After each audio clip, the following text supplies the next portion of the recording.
Voilà, petit point terrain, donc au golf de Villeneuve-d'Ornon. C'était pour vous annoncer une bonne nouvelle. Donc on continue d'investir toujours plus dans le terrain. À partir du 27 juin, on va faire les travaux sur les 8 derniers greens de drainage. Donc effectivement, ça va être encore une petite période où on va avoir des greens d'hiver le temps que justement le drainage reprenne et l'enracinement reprenne. Mais tous les travaux que vous avez vus en début de saison là, pour 9 des 18 greens, vu que le 10 a été fait l'an dernier, ont vraiment porté leurs fruits. Vous avez été très nombreux à nous dire que les résultats étaient superbes. On a les budgets, donc c'est parti, on fait tout pour que l'hiver prochain, tous les greens soient au sec et qu'on en finisse enfin avec tous ces problèmes. Là, vous avez derrière moi le trou numéro 3, donc avec son green, qui était un de ceux qui n'a pas encore été fait. Et par ici, vous avez le green du trou numéro 8, qui lui non plus n'a pas été fait. Les bunkers OE ont été faits cet hiver. Donc il nous reste 8 greens, on va les faire le 27 à relevé topographique d'un green et ensuite les travaux commenceront le 28 avec un premier green d'hiver et par la suite en fonction de la météo, de la pluviométrie, de la chaleur qu'il y a, ça reviendra plus ou moins vite comme vous avez pu le voir au début du printemps. Voilà, alors maintenant on va vous présenter tous les travaux un petit peu sur le côté du parcours qu'on a fait. Donc là on est sur le trou numéro 4, vous devez reconnaître un petit peu la ruine. Elle était très verdoyante il n'y a pas longtemps parce qu'on avait laissé pousser le lierre tout autour et notamment qui poussait dessus. Là on a retiré donc toute la végétation qui était dans cette ruine là. En grande partie tout du moins. On a laissé, on va bientôt fignoler toute la végétation qui est dessus.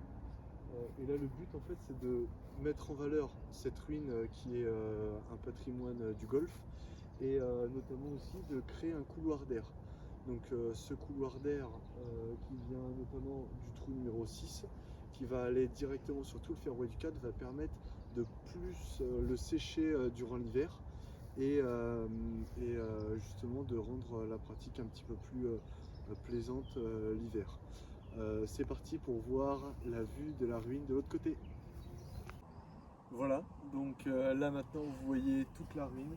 Donc une fois qu'on a bien enlevé le lierre, on attend qu'un petit peu tout sèche pour que justement ce soit plus facile à retirer.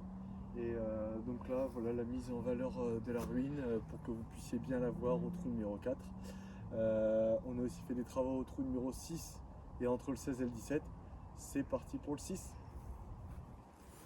Donc voilà, on est sur le trou numéro 6. Donc là, comme vous pouvez voir derrière moi, on a agrandi le passage entre le 6 et le 4 pour justement tout ce qui est couloir d'air. Là, ça va permettre à l'air de bien passer là entre le 4 et le 6. Et alors notamment là, on va pouvoir vous le montrer.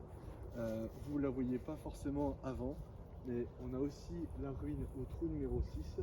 Donc justement pour la mettre en valeur et pour pouvoir apporter un petit peu de cachet à ce trou. On a aussi déboisé une petite partie de ronces qui était sur le trou numéro 6 à la tombée de certains drives, notamment les droitiers qui coupent un petit peu trop. C'est parti, on va voir ça.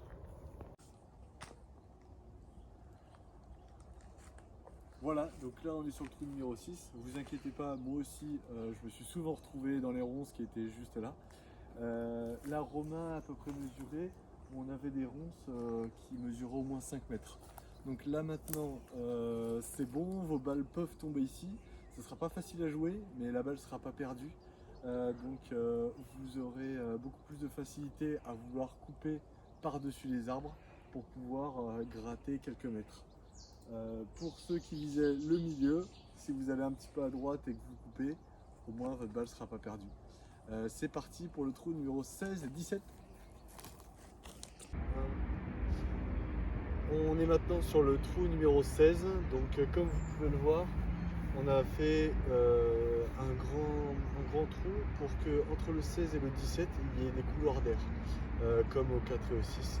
Donc là, ça va permettre au 16 de beaucoup plus sécher, au 17 pareil, Et pareil, hein, les couloirs d'air vont faire que il y aura circulation de l'air et du coup beaucoup moins de maladies, que ce soit pour les fairways, les avant-greens et les greens. Maintenant, on va vous présenter les travaux qu'on fait, ou petits travaux sur les départs. Donc là, l'équipe terrain, lundi, a commencé un regarnissage des départs avec tout ce qui est tombé en grêle, en eau. Là, ils ont dû arrêter, donc soit ils finissent demain, soit ils finiront semaine prochaine en fonction de l'état des départs, vu qu'il ne faut pas qu'ils soient trop humides, sinon ils vont les abîmer. Donc voilà, tout ça pour qu'il soit le plus plat possible, comme d'habitude, et qu'il soit bien regarni avec un beau couvert végétal.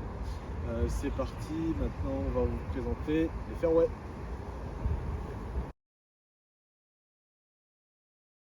Maintenant on va attaquer les fairways. Donc lundi, une fertilisation des fairways a été faite. La fertilisation là qu'on a faite, c'est pour leur donner un gros coup de boost. Donc ça va pousser un peu plus vite, ça va pousser plus haut, mais on va tondre, et surtout ça va devenir beaucoup plus dense.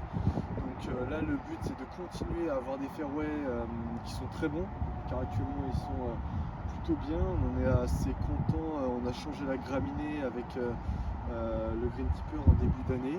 Le pari qu'il a pris est très bon, puisqu'on voit une nette amélioration. Là on leur met un petit coup de boost pour que pour les grosses chaleurs de cet été, on ne perde pas en qualité, et que vous ayez toujours des superbes fairways qui accrochent et qui vous permettent justement de pouvoir bien jouer au golf. Voilà, on vous a un petit peu tout présenté, tout ce qui était départ, fairway, green, et on reviendra vers vous dès qu'on fait de nouveaux travaux. A bientôt.